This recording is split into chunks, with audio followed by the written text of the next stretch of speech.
I would love to know what inspired you to write it and why's now the time. Well, there's never a particular time when you get the inspiration to do something. It Right. just, you're called to do it, and then you need to have that kind of inspiration to carry you through a lot, in my case, a lot of 5 a.m. wake-ups to write the book. I mean, the reason, really what called me to write it is that I was telling stories. I was just writing down stories of all of the crazy things that happened in New York in residential real estate. And then I was at a real estate conference in Las Vegas, Right. and I had this jet lag. I woke up really early in the morning, and I was watching this TV show about the crazy myths that are all over the world and what they call the hero's journey, which Yep. is something that you see in every Disney movie and Star Wars and all of these things. And it occurred to me that home buyers are the heroes of their own journey. And it sort of came together for me, and I said, you know what, this is what's going to organize this book. And I came back from Las Vegas and I started writing it, and 3 years later, here I am. I have a question. You said you were writing a lot in the morning. I feel like some people are night, some are morning. Are you definitely most productive in the morning? Very much a morning person where it's quiet in my house, and that's when I get most things done. That's where I'm at my most creative. Were there any authors or agents that inspired maybe your writing style or your perspective in the book? Well, I was writing a blog about real estate for about 15 years. And so over the course of that time, I've always wanted to write in a way that's accessible for people. It's not overly complicated. I'm not trying to be so smart. Right. I want to explain concepts in a way that people can understand. And it's a little casual. And it was more that I gave my early writing to people whose opinions I really value. Of course. And it was always fun, maybe a little silly at times, but the energy that I wanted to go for, and a movie producer, a guy who's part of the Academy, Right. who's produced a bunch of movies, he and I started talking about what's the tone that I wanted for this book. And the tone, the most important thing was I wanted it to be encouraging, really encouraging for home buyers to be like, you can do this. Here's how you do it, but you can do this. So it was always, how do I cheerlead them through the book, which is what I do in my business. Right. But how do I do it through the book? That was like the guiding star. That was the North Star. In the book, you describe home buying as both a transition and also a transaction. Could you explain maybe what you mean when you say that? There are a zillion books about the transaction. Yeah. How do you find the deal? How do you fix the apartment or the house up and you flip it? It's all about just the transaction, the dollars and the cents. How do you find the deal? How do you make sure you get the best deal? How do you negotiate the deal? Right. What's true for most people is that the transaction's like the little tiny layer on the top, and underneath is this ocean of emotion that everyone goes through when they go to buy a home. So there was no book about that. So it's about the transaction in the sense that it follows the transaction, but it's not about the money as much as how people make decisions. What are you gonna have to go through to find that home that you love? And it has much, much, much more to do with you and what you're going through and what you're going for than the actual dollars and cents. So that's what we focus on, the emotional world that people have to travel through to get to that dream home. Yeah. Speaking of emotion, there's obviously when multiple people are buying one home, there can be kind of a clash of priorities. So how do you suggest that these folks work those out, and how do you as an agent kind of step in to work that out? I own a brokerage firm, a boutique brokerage firm in Manhattan that's called Magnetic. And we use what we call the magnetic method. That's what I teach in the book. So what we're talking about is that there are 4 steps to the magnetic method. The first is just, how do we get you motivated? How do we activate you? Get you off the couch and out into the world looking at properties. But the second one is where things go off, where the wheels come off for many people. Exactly what you're saying. Usually, there are 2 people making decisions. Right. 70% or more of home buyers are a couple. So it's very often that they're not aligned. And the biggest mistake people make is that they don't take the time there to make sure that everyone is rowing in the same direction. And it requires a lot of listening. It requires an understanding of your communication style that might be different from the other person's communication style. One person might be, and we spend a lot of time in the book actually giving buyers an assessment so they can learn their own communication style. Then they can talk to their partner if they happen to be in a relationship.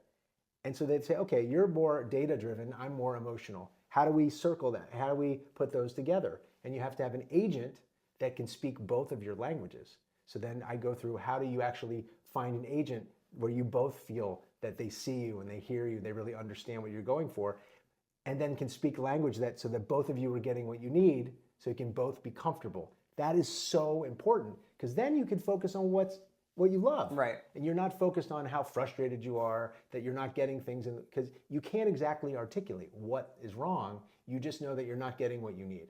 Does that make sense? That does make sense. You emphasize the importance of finding an agent with the same communication style or with the communication style that works for you. So as a buyer, what questions do you ask to agents so that you can figure out if they're a match in that sense? Well, in the book, we go through a whole series of interview questions. There's a post-interview set of questions where you go, how do I feel? It gives you the opportunity, it creates the conversation between you and your spouse or your partner so that you can actually download together and say, how do we feel about this? The most important thing is that I encourage home buyers, as much as I would love every person I meet to work with me, I encourage them to interview multiple agents so they can see what the style is. They can see, do they ask more questions or do they just tell you a bunch of things they know? Most of the time, a good agent is asking many more questions than giving answers. Right. It's really about getting to know you, who you are as a buyer, and in doing that, you want an agent that really knows all the transaction stuff. That's like the table stakes. That's the basics. The most important thing is to help bring out of you all that information that only you know. And you might not even know it yourself. How do you bring out that information so that everyone can learn together? I feel like a lot of what you're saying speaks to another theme in the book, which is that buyers need a coach more than just an agent. So what would you say a coach provides that a transactional agent doesn't? Well, first off, every agent needs to have the transaction piece, of course, on lock, as it were, right? But what I've seen and what I think is definitely true for agents is that maybe 90% of the time they're not doing the transaction. They're managing the people. Yeah. This is being a coach, being a therapist, being a cheerleader.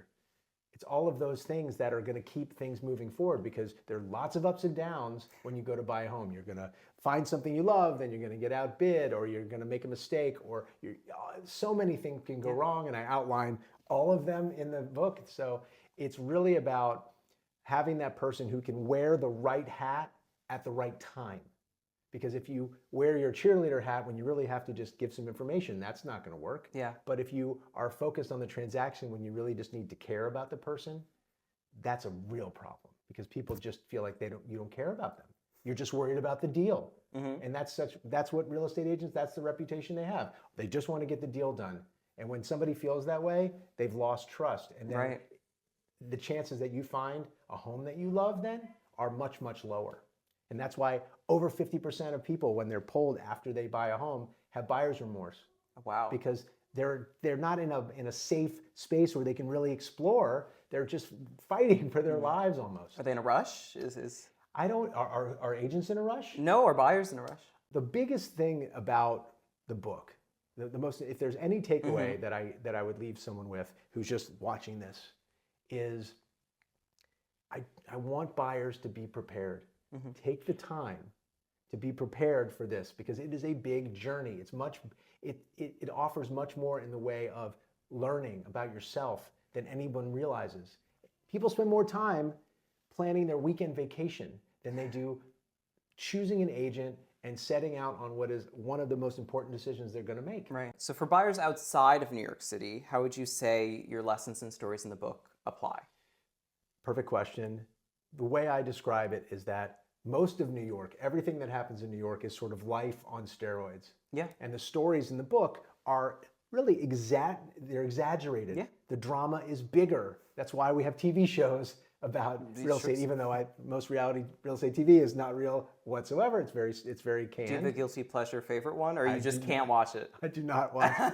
I've watched it, but I don't watch it. Right. So the stories in New York, everything that I put in the book are exaggerated, but I believe that they they are the same behaviors and they're the same things that people go through everywhere. Of course. But it makes for a really good book to get to talk about big numbers and big deals and things that are going on here. Hopefully, what I say to buyers is you're going to have a much less crazy experience. I hope you do, but odds are the emotions are the same. It doesn't matter whether you're spending $10 million or $1 million or $100,000. It's important to you, and it's scaled to your life. Is there a particular story from the book that you feel like captures kind of what the pursuit of home's all about, without obviously spoiling it? No, I'm not going to, of course. So, there was a home buyer who was the day that they were supposed to sign the contract here to buy this apartment. I got a call. I was walking out of my building on my way to my work day, and they called me. The husband called and said that they were struggling because they felt like the apartment was too nice. That what they were saying is they felt like they didn't deserve it. Interesting. And there's a lot of detail about them as people and the situation. But a lot of people, certainly when parents might be helping out, right, with buying a home, their first home, they're worried, like all of a sudden their own insecurities come out. And what I want more than anything else, if there's something that people take away from the book, it's that this is an emotional journey that you're going to take, and you need to be prepared for it. And the more you're prepared for it, when these crazy things happen and when your insecurities come in, you know how to navigate them a lot better. You can be aware, oh, this is normal. This is what a lot of people go through. And then you can also surround yourself with people who care in order to have a better experience and hopefully keep your emotions where they belong, which is not to ruin your transaction. Fair enough. Was there anything that surprised you while you were writing, maybe about clients' career? Obviously, you're very reflective when you're writing about all that.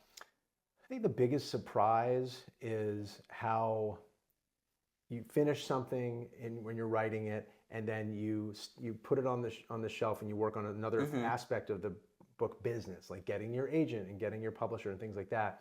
And you come back to it and you have new insights. It's just this constant creative flow, and it's not one of these things where you write it and you're done. It's you write and you have a draft, and then you come back and you're like, wow, that wasn't really good, and then you revise. So that the book writing process is unlike anything I've ever done, because it's so long form, and it's never really over as much as, okay, it's time to let it go into the world. It's like having a baby. Do you think, I know it's soon, but do you think you would ever do it again? I loved this process. Yeah. It was a joy. If you don't love the book writing process, you would never want to do it. You probably wouldn't finish it. But I really loved what I was going for and what I was trying to do to help people, and really was, I dedicate the book to my brother. He was in the process of buying a home. And so everything I was writing was like, he was my guiding light. Right. It was like, okay, I'm writing this. What do I need to tell him that he needs to go through? And so he's exactly the kind of person. He's a first-time home buyer. He's smart. He works hard. He saves his money. He's scared as can be. And I want to give him comfort in all the things he's going to go through as he chose his agent, all the other things that he went through. And that really gave me a lot of direction but I would write another book when I was inspired to write another book. All right. Well, back to this book. Yes. Final question. Yes. Where can people go purchase said book? If people want to buy the book, they can go to pursueyourhome.com. The book is called The Pursuit of Home, but the website is Pursue Your Home. And there they can find a lot of free resources, including all the things we were talking about. What's your assessment to get to know your own communication style? How do you choose an agent? A lot of the workbook elements are on the website, and then all the stories are in the book. Right. So in order to tie it all together and really get an emotional sense of what you're going to be going through, you have to read the book. But there are lots of little tools and tricks and things like that at the website.